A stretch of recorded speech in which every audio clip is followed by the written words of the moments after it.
All right, let's do this thing. I'm Eric Chiafalo with the G-Bag Nation, joined by my incredible teammate, friend, and partner, Mr. Zach Wolchuk, the Woolly Bully. No Brian Broaddus today.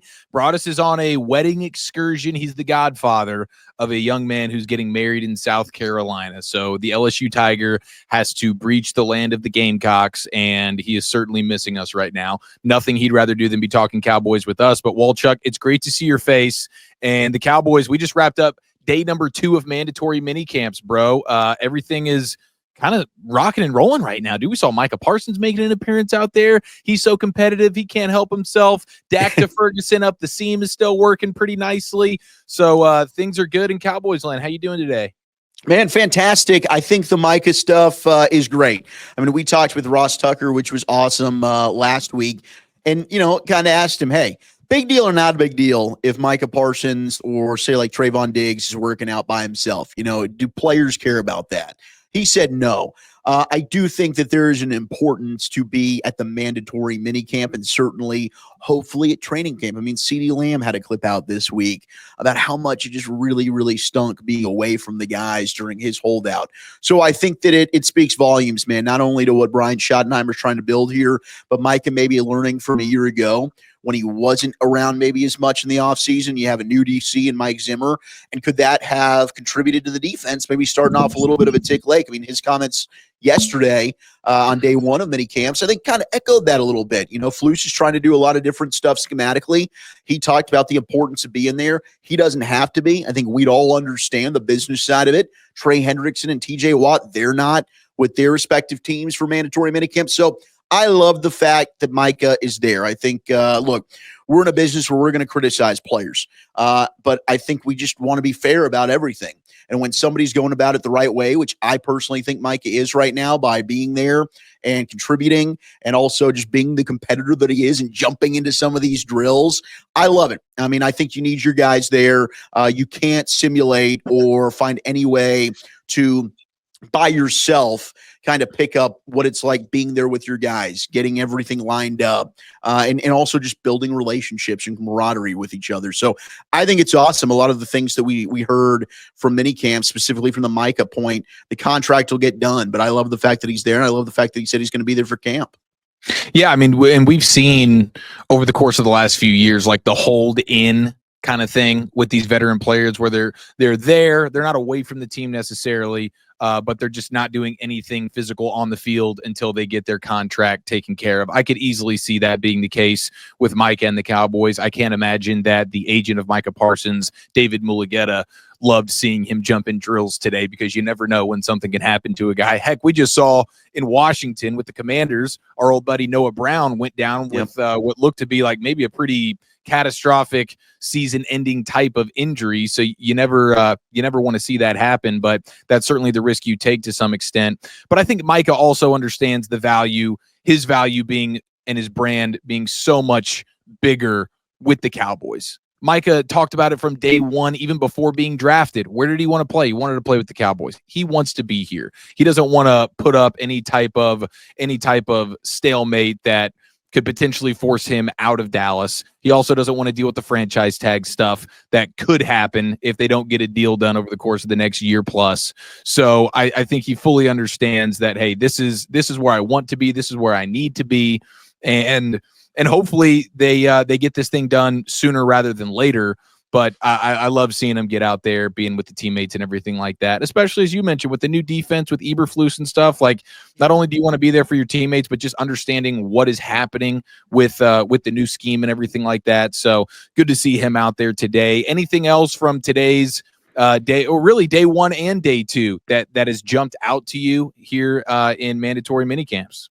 Well, I did think it was interesting in day 1 that you did have Jake Ferguson, who we checked on and were told is totally healthy, and then he wasn't really working with the ones. Now, today he was back in there, which is a great sign. I mean, I'm a Jake Ferguson stan. I believe in Fergie. I liked him coming out of Wisconsin.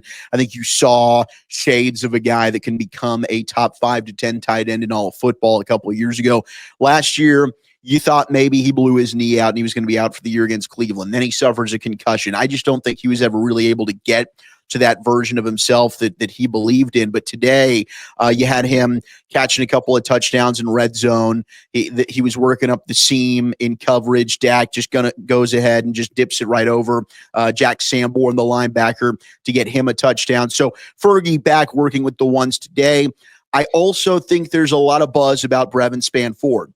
Now, when we talk with Brian Broaddus on the G-Bag Nation, Brian talks about it's not always the most natural when it comes to Spanford catching the football. He was a mauling type of blocker when I watched him at Minnesota coming out of the draft. I think that he is a guy that can make contested catches. You saw that a little bit when he got to play against Washington in their first matchup against the Commanders on the road, and he had to fill in because you had an injury.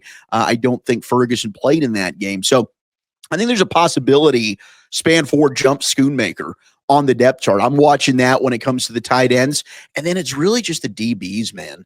I mean, every single time we've had an OTA or a mini camp practice, and all of our buddies on the beat, whether it's Tommy Yarish, Nick Harris, Kyle Yeomans, Patrick Walker with DallasCowboys.com, Todd Archer, John Machota, whoever it is, Jaire Elam is involved in some sort of pass breakup. And maybe this is a guy that they're going to be able to get something out of. I think you and I are on the same page. We got to wait till the pads come on and see what happens at training camp. But right now, with so much uncertainty to the health at corner, and Diggs said today he wants to be ready for the game number 1. We'll see if that happens. Savone Ravel, a rookie, also coming off a big injury. Kalen Carson, where's he at going into year 2? I mean, mentally, I think he was broken as a rookie. Can he bounce back? So if you can find something from Jaire Elam, who really struggled in Buffalo, but maybe a change of scenery is exactly what the doctor ordered, I'm really excited to see what he can do when we get out there to the practice fields in Oxnard. Yeah, that would be a huge bonus, dude. If Jaire Elam can even get anywhere close to what the Bills were hoping he would be when they drafted him in the first round, that would be a huge plus. Because you mentioned Trayvon Diggs hoping to be ready for week 1. I find that to be pretty hard to believe. So, like Jaire Elam, can you give us the first 5 to 8 weeks of the season just being an average corner, please? Because that area of the defense right now, big time desperation with what are they going to do. I've noticed from the reports, it looks like Deron Bland getting plenty of work in the slot. They're trying to move things around, trying different guys out there. You lose Jordan Lewis and you don't really replace him with anybody who is an obvious starter at the nickel position. And we saw Deron Bland do that his rookie year, and he flourished in that role. I know he's on record talking about he prefers the boundary over the slot. I think the slot is probably just it's a more difficult position to have to play, because you have the entire field that you're having to defend. You don't have the boundary as your friend right there. And then also, and one of the biggest things, especially now with the run game starting to make a comeback in the league, like your nickel corner has to be a dog when it comes to playing physical and getting involved in the run game and things like that. And he's obviously capable of it. We've seen it firsthand, but that's something that takes a toll on you. It's not the most fun thing to have to do. So Deron Bland, they're shuffling things around. I mean, that's been one big takeaway as well here, especially defensively. Like, they're just trying stuff out really at every level, D-line and especially in the back end, trying to figure out who's somebody that can get a hold of this system, understand it, and make some plays, especially in the back end, dude, because that's right now where it's pretty slim pickings. I mean, while we're on the subject here, Jaire Alexander. Right. So immediately after Jaire Alexander, I got on the phone and I asked around, and then Brian Broaddus also did his homework, and he heard the same thing I initially did, which was I doubt it. And then Brian was told straight up no from somebody in the organization. I think right now it's a money thing with Jaire Alexander, but it also health related. I think that's something that would be nervous there, because we're already talking about corners that aren't available, and that's why you have a need at the position, right? So Jaire Alexander's played 20 games in 2 years. And the year before that, 2 years ago, he was healthy, but the year before that, he only played 4 games. So you're talking about a guy that's had knee injuries, groin injuries, good player. The film's good. There's no doubt. We'll see what the market ends up being for Jaire Alexander. As of now, it appears a no. I really do think this is going to be one of those things, much like we saw last year with defensive line, that they're going to get out there to training camp. They're going to see what they have with guys like Israel Mukwamu, with Kamon Hall from North Texas, Mean Green. They've been playing Wanye Thomas some in the slot. They're going to line up. They're going to see, okay, what are we looking at here? Can we get by? Can somebody step up? Does Kalen Carson end up being better than we think he is? And if the answer is no, then you're going to get Stephon Gilmore worked out. Then if Jaire Alexander's still out there, then maybe they bring him in for a workout. Maybe it's Mike Hilton, who's a free agent. Maybe there's a trade to be made right now because you do have an excess, I would say, of interior offensive linemen. Everybody's always hunting offensive linemen. So maybe that's where it gets addressed. I'd be surprised between now and August when they report to training camp if they add another corner. But I think that's definitely the position in which I wouldn't be surprised if they added somebody before the season starts. Yeah, same here.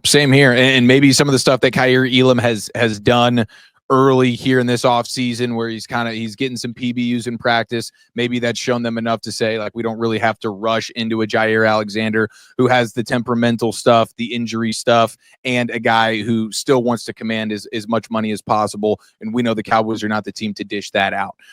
But he would definitely be an upgrade for them. I mean, there is no question about that. And I got to say, Walchuk, I would pay good money to, when we get out to Oxnard, to watch some one-on-one battles with George Pickens and his competitive spirit and Jaire Alexander. That would be a hell of a lot of fun. It would be. And the return on George Pickens has been really good as well, especially the red zone report that we got from Broadus today about how he's lining up, some of the catches that he's been able to make. Like, he was unguardable in day one of minicamp, is what our buddy Tommy Yarish said. So the George Pickens stuff, I think, is going to have everybody fired up, as will Joe Milton. You know, everybody loves their backup quarterback. So I really believe if they played a game today and Dak Prescott wasn't ready, it's not Joe Milton, it is Will Grier that's going to be starting for the Dallas Cowboys. But I do think Joe Milton's going to be turning heads, just the way he can spin it when we get out there to training camp. Yeah, I mean, it started off a little rocky with him throwing some interceptions, multiple interceptions in practice early on in the OTAs, but now you're starting to see the progression where he's starting to hit the targets and he's making a wow throw here or there. That's the type of guy that he is. And that's another thing I can't wait to see when we get out to Oxnard. But that is an upside play right there. You're probably right. I know Broadus and Bobby Belt have also kind of hinted at that. Like, man, yeah, if that got hurt today, Will Grier would probably be the guy who they think gives them the best chance to win a game right now. But in terms of upside, big picture, man, I am excited to see what type of development they can get out of Joe Milton. And back to Pickens for a second.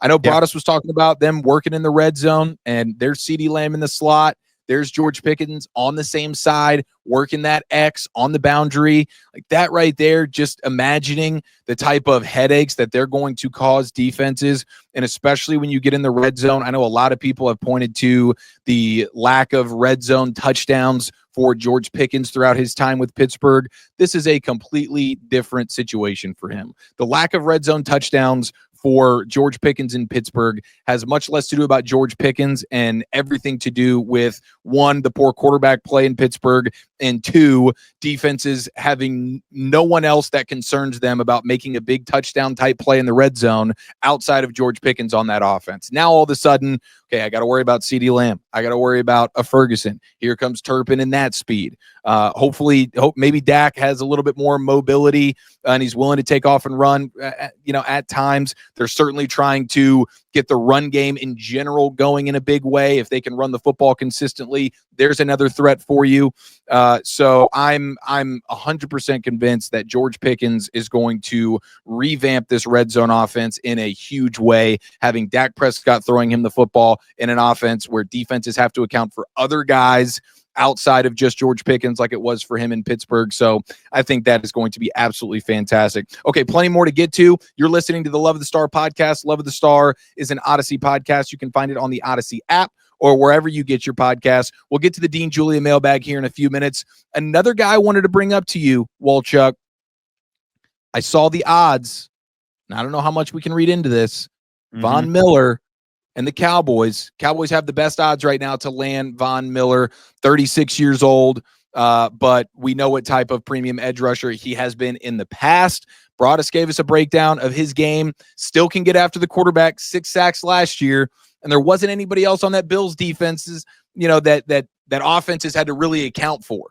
Broadus was talking about in the film breakdown with Von Miller in Buffalo, like, man, their offenses are putting a tight end over on that side. They're chipping him because he was really the only real threat as a pass rusher with Buffalo. Of course, if he was here in Dallas, that would not be the case with guys like Micah Parsons and company. The pass rush for the Cowboys defense is the one thing I think we all agree is in a pretty good place right now. Everything else, there's question marks. Yeah. But Von Miller, I mean, can I interest you on the cheap, a little Von Miller action? You absolutely can. Now, I can tell you there has been no conversation on the Cowboys side with Von Miller yet. Now, maybe this is something that it develops over time. I'm all surprised that, like, Detroit, some of these other teams that could really use a pass rusher haven't looked to bring in a Von Miller. Now, this could be, again, you wait until August, and now these things are going to change. Training camp starts. Teams are looking at their roster right now. We got maybe somebody goes down with an injury, God forbid, and now we've got a need. I'm for making a strength here. Now, I like what the Cowboys have, to your point. I think pass rushers probably, you could argue, the strongest area that they've got on the roster right now. When you're talking about the second-round pick, Donovan Ezeraku, who's been really good in minicamp, that I think was a steal that they got in the second round. Hell, the Cowboys think that he was a steal that they got in the second round. The bend, the first step quickness that he's got was rare, and it was one of the rare players in this class. We know what Dante Fowler Jr. brings to the table, right? That's a guy that can be, a 6 to 10 sack guy for you any given season. Obviously, Micah Parsons. Sam Williams was working out today. Brian noted no brace, was moving around really, really well. So you've got guys that you think can get after the passer, and then they're set up with guys like Marshawn Nealon now and Peyton Turner, who's also going to freelance, I think, and kick inside, play some defensive tackle, but also set the edge. But one thing I always go back to is day 3 of the draft, and we get to talk with the coaches and the scouts. Defensive line coach Aaron Whitecotton, he specified rotations. He wants to keep these guys fresh and healthy. And what's one thing we've talked about, whether it's fair, it's unfair. I know some of the pressure numbers and some of the analytics will say otherwise, but Micah has shown a tendency in the second half of seasons. I think all players do. Your body gets worn down. Maybe you're not quite as effective as the same player. Adding another guy that can spell some reps, that can help keep a Micah Parsons fresh, or help a Donovan Ezeraku from hitting the rookie wall, if you believe in that or not, I'm all here for it, man. So I think they're also getting stuff from Maris Leofau when it comes to the blitzing element there that DeMarvion Overshown had so much success with. It's not a need. It's not a screaming need. I mean, I guess if we had to pick what spot, if you're going to penny pinch, you're probably going to spend that money elsewhere. But I'm all for adding a veteran player like Von Miller, who's been there, done that. He's won Super Bowls in multiple different places.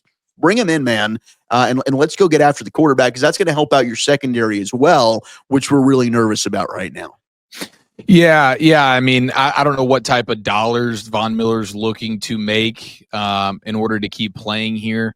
But to me, there's just like really no downside if you're getting him on the cheap. He's a guy that can still get after the passer, and that would be the very specific role for him in my mind. I wouldn't want him as a first and second down type player, but just as a pass rush specialist. I think he can still give you quite a bit of production there. And you can never have enough edge rushers. You can't have enough. And I know Broadus was kind of talking about this with us on G-Bag as well, but especially if this stuff with Micah gets a little bit more testy as we get into training camp and stuff, and you start having questions about whether or not that's going to get done. Will he hold out? Would he miss game checks? I don't see it getting to that point, but just as a little Micah Parsons insurance, so to speak. Definitely. But with or without Micah Parsons, I mean, I think a Von Miller addition would be smart. Why not? I know that's not the main position of need right now. We're looking, I mean, when you think of, man, I would like to add a player here, is it immediately for you? Is it secondary? Is it a corner piece? Yeah, it's probably a corner. I mean, I think that's definitely the guy that I'd be looking to add right now. Because I mean, look, if Bland, who's in a contract year, is like, I'm not playing the slot, I don't know what you're going to do. He's going to have to. So you're going to have to look at a Mike Hilton or somebody else that has at least experience playing that role.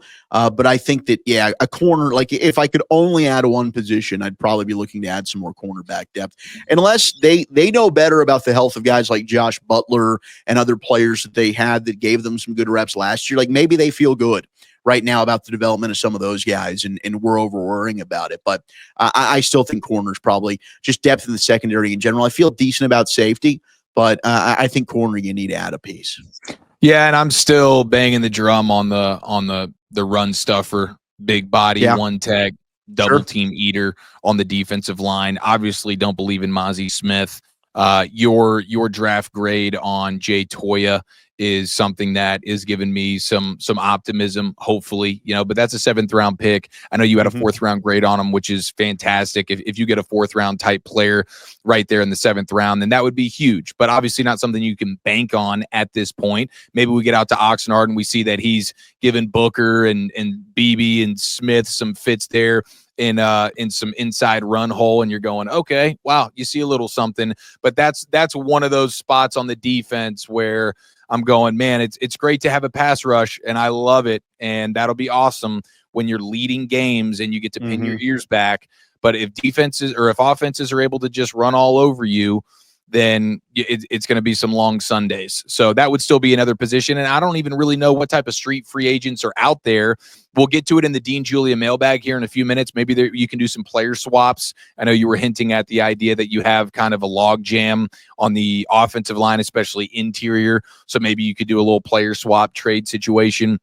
But that would be one of those positions where I'm going, man, that could really break your defense right there if teams are just chunk running on you. I'm thinking about week 1 in Philadelphia. Saquon Barkley, if he's staring down the line of scrimmage at Mozzie Smith, he's going to be salivating at the opportunity. Yeah, and your linebacker play gets affected by that as well. I mean, I think Kenneth Murray is a guy that would benefit greatly. Can you keep him clean? When he is, I think he's a very effective linebacker in the NFL. But last year, they weren't able to do that in Tennessee. If he's a guy that's going to have to fight off blocks and shed, not necessarily his strong suit, right? So he can get bullied out of place. Siaki Ika is a guy from Kansas City, Cleveland, bounced around a little bit. He's actually the brother of Jay Toya. So he just got released. That might be another big body that you could bring in if the Cowboys like him. I'm sure they'll go back and look at their draft grade. That's what they love to do. But that's just another name that's hit the free agent market that maybe, hey, if they do want to bring in some more big body, one tech type guys, and who knows about Justin Rogers. I mean, I was surprised they cut him last year. Now, he did get back after spending some time at Cincinnati. Is that a guy that can step up for you? You just need some guys that can hold their ground and just not allow offensive linemen to freely get to the second level. Okay, now looking at the offense here, it sounds like Miles Sanders is the running back that is been sort of the most impressive to this point. Javonte Williams doesn't have quite the same juice, so to speak, as Miles Sanders. And then Jaden Blue, we're not hearing much about him. And it seems like even Deuce Vaughn is sort of ahead of him in drills and things like that. Do you have any Jaden Blue concerns at this point, or is this just the way it goes when you're kind of a late round rookie?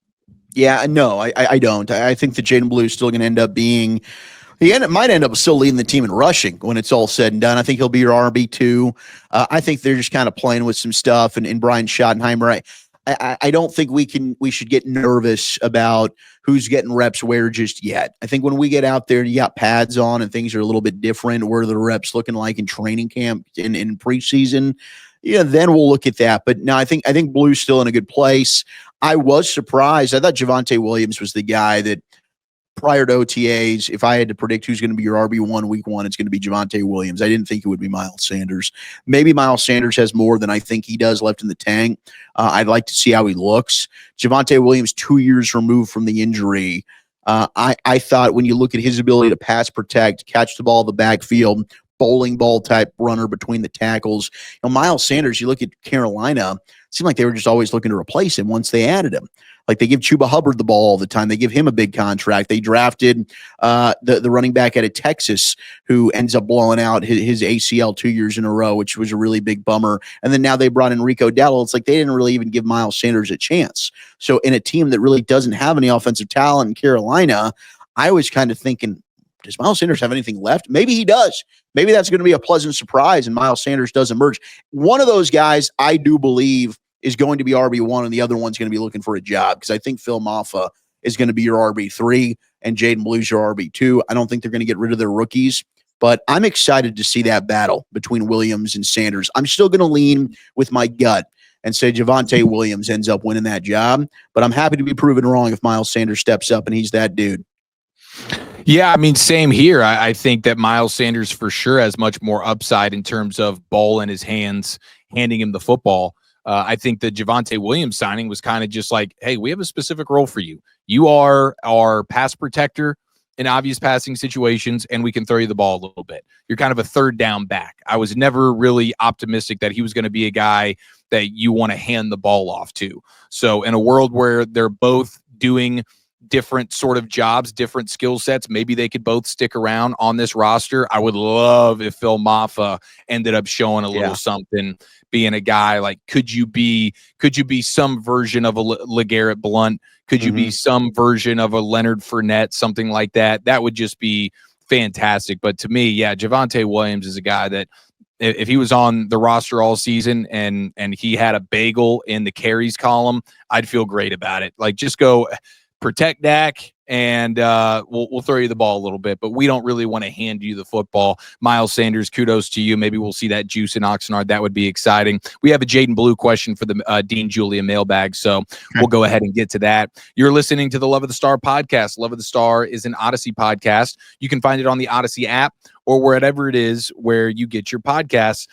Dean Julia mailbag time, Wolchuk, and we always appreciate the fantastic questions from our fantastic listeners here on Love of the Star.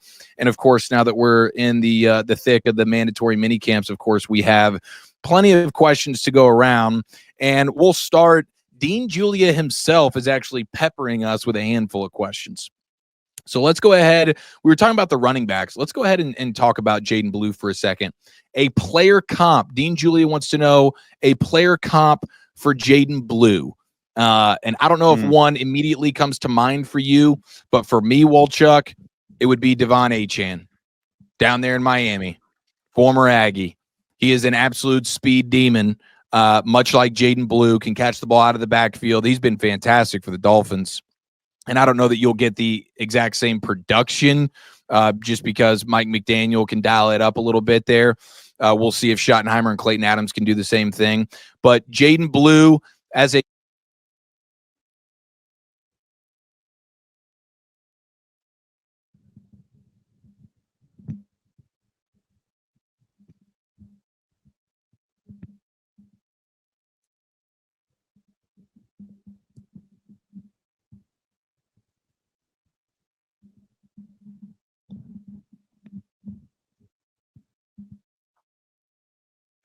Yeah, I mean, the guy for me that I comped him to was James White. I went like a faster version of James White, more explosive James White. Just the way that he's able to really make plays in the passing game, I thought was super impressive at Texas, but also be able to get to the edge and get upfield. Like James White was one of those slippery backs coming out of Wisconsin, obviously had a tremendous career with the New England Patriots. So I looked at Jaden Blue and I thought, okay, there's a similarity here, I thought, in their play styles, but certainly a way more explosive player. So I like the comp there with Achane. I don't think that's a bad one at all.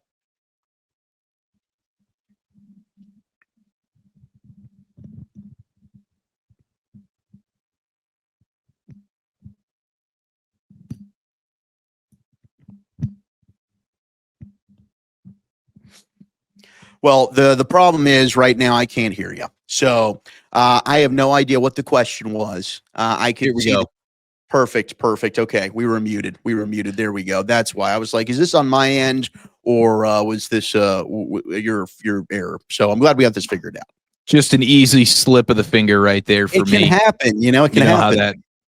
Okay, what few things have to go right for this defense to go back to being a kick-ass top 10 defense, Wolchuk? Well, obviously, you're going to have Mozzie Smith be like a solid player. I don't think Mozzie has to be anything that's, oh my gosh, this dude's a Pro Bowler. You just need somebody that can give you like solid down in, down out production. Don't get blown off the football. I think if they could hit at that one tech, and now you've got a rotation where like maybe Jay Toy can give you a little bit of something. But clearly, I think figuring out the interior of that defensive line, as I mentioned, that's going to help the second level with the linebackers. So I think Mozzie developing into a good player. I think the pass rush is going to be good, but also the healthier corners.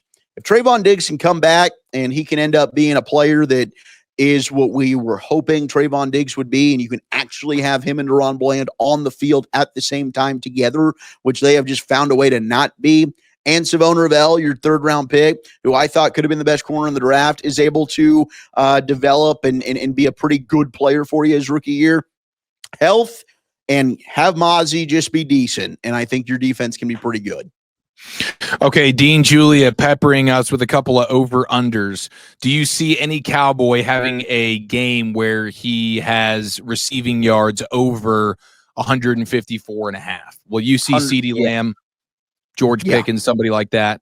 I think CeeDee will definitely hit it. I think he hit it a few times last year. So I think, I'm all about CeeDee Lamb getting over that.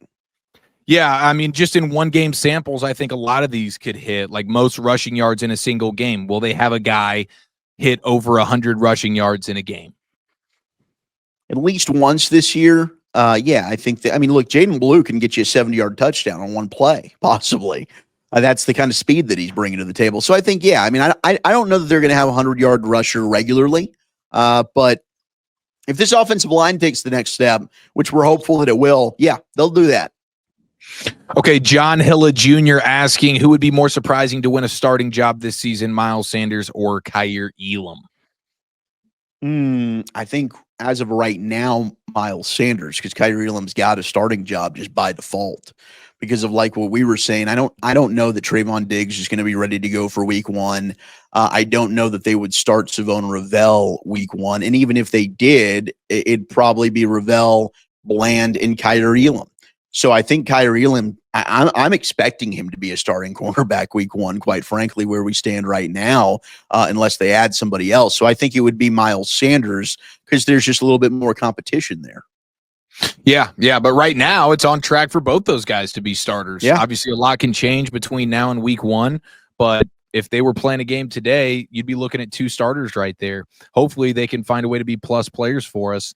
Okay, our buddy Kyle Stahl asking this question. Is there any possible way at the end of the season the Cowboys can afford to keep Bland and Pickens on long-term deals if they both perform as well as expected? Both players have, we'll say, really solid to really good seasons. Can they afford to keep both of them, Walchuk? Initially, I don't think so. George Pickens, and a big reason why Pittsburgh moved on is they didn't want to pay him north of $25 million a year, which is what he's going to want, according to Pickens and his agent. So you're looking at a guy that's going to want, I'd say comparable to what Devontae Smith just got in Philly. So you're looking at 25 to 30 million, somewhere around there. And then if Bland has a good year, he's going to a guy that is going to want 20 million a year, I would assume, or someone around there. So you're also having to play Micah. You're also having to pay Tyler Smith, who's going to be coming up. Maybe Jake Ferguson's a guy you let walk. I think the only way you could maybe make it happen is if you get a good year from Trayvon Diggs, you can trade him, and a team takes up his contract for you, in which case maybe then you can pay both and you've got money for Bland and Pickens. But I don't think that they're going to be able financially to make it work and pay both players. Yeah, and I would say like there is a way to do it. If we were talking about, like, if this was an Eagles podcast, I would say, like, yeah, Howie Roseman might just find a way to get that done. But knowing the way the Cowboys do business, there's no way that they're going to be able to pay all of these guys, especially if they're all going to be, close to the top of the market. They're probably not resetting the market for sure, but the wide receiver numbers have skyrocketed. And now this offseason, you've seen the cornerback numbers jump up quite a bit. Guys like Derek Stingley and J.C. Horn getting the bag in a big way. So that's going to be tough sledding right there. And just knowing the way the Cowboys like to do business, you're probably not going to keep both of them. Do you have a preference? Let's say they're both like Pro Bowl type seasons. Who would you let walk? I'd let Pickens walk, and I'd pay Bland. And that's just because I think that I can go find some other wide receivers. You know, could I make another trade for a wide receiver similar to what I did for Pickens? Or can I draft a wide receiver? We talked about receivers all year in the first round, and it was a class that I thought was a step down from the previous 4 years in the draft. I think you're going to have a better receiving class this upcoming year. So it's hard to find a player that does what Deron Bland does in terms of being able to be a solid corner on the outside, but also, I mean, he's so valuable as a slot player. And honestly, he should use that in bargaining. I mean, that's a tough position. You could argue that's the hardest spot in the secondary, playing slot corner. And what Deron Bland does there, I think, is really invaluable. Yeah, I'm with you. I agree 100%. That would be my exact angle that I would take on it as well. You can find wide receivers much easier these days than you can find corners. And that slot flexibility. And it hopefully, I mean, it might be on full display this year. We might be seeing plenty of Deron Bland unless one of these other guys steps up enough. Deron Bland, even though he probably doesn't want to have to do that, he will see him firsthand there, and he should absolutely use that at the bargaining table. Like, bro, I can do all these things. You can kick me inside. And again, with the way the league's going, with heavier personnel and running the football, you got to have some dogs down there in that nickel spot that are ready to go get after the running game. And also even those slot blitzes, stuff like that. And I think about stuff like what Kyle Hamilton does with Baltimore, or what Branch does for Detroit. I mean, those are incredible chess pieces for a defensive coordinator to have. All right, how about this one from Steve Allen? He's saying, what players on the roster, for example, TJ Bass, Brock Hoffman, Awesome Richards, or others could be traded for a high-end defensive tackle? So my guy Steve, we're seeing this thing eye to eye. We both want to get an upgrade to Mozzie Smith. And I think he pretty much laid it out for you. I mean, that offensive line, that's where you could flip. And the Cowboys are probably one of just a couple of teams that have a lot of bodies on the offensive line. That's, for the most part, teams are always looking for more offensive linemen. Yeah, like, I mean, how does Johnny Cornelius look, the rookie they took out of Oregon? Is he a guy that they feel like, okay, he can be their swing tackle? If he is, that means Awesome Richards is a guy that maybe they could view as expendable. Brock Hoffman, I don't think, is a guy they're going to view as expendable because they don't really have a true backup center.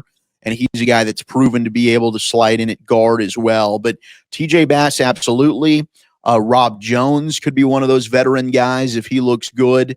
Could he be a trade piece? And then Awesome Richards. I think those would be the three that I would look at right now along the offensive line. The other could be maybe wide receiver. If you get, say, Jalen Brooks has a really good preseason, and there's not a spot for him, or a Paris Campbell who they signed in the offseason. Now, you talk about like a high-end defensive tackle. I don't think you're getting that in the trade market, right? But for a guy that can come in and at least like give you snaps and be, I mean, a step above like what Linval Joseph was for you last year, like maybe you could get that for one of those players, whether it's one of the wide receivers that they've drafted, that they've been developing, that maybe a team looks at and says, hey, they crushed it in preseason, we're interested, or one of those backup offensive linemen. Man, I'll tell you what, as we look back now on this offseason, one move that the Cowboys should have made and realistically easily could have made, Detroit Lions made the move for Roy Lopez. And that is not a household name by any stretch, but he's a legit nose tackle. He's 6'2", he's 320 pounds. He was a 6th-round pick in 2021, Texans, Cardinals, and now he's with the Lions. Like, that was a 1 year, like $3.5 million deal for a surefire guy that can step in and just be a first and second down run stopper for you. That is one. And I'll tell you what, they might not. I mean, I think the Lions actually have a handful of guys in that defensive tackle room. Maybe one of them, I don't know if it's a Lopez or somebody else, that could be perhaps expendable. We know that they lost Frank Ragnow, of course, one of the best centers in all of football, retired randomly just a week ago. And so if they find a need for a center, that would be a team that I would look at to say, hey, it looks like you got a handful of guys in your defensive tackle room. If you're looking for an interior offensive lineman, can I interest you in a Hoffman or somebody like that? Let's just do a player swap. Sure. You get what you need. I get what I need. But that Roy Lopez deal, I mean, Stephen Jones, Jerry and company should be absolutely kicking themselves, because that wouldn't even be a question for me now. I'd be going, okay, like really defensively, I'm just looking at hopefully maybe some corners or whatever.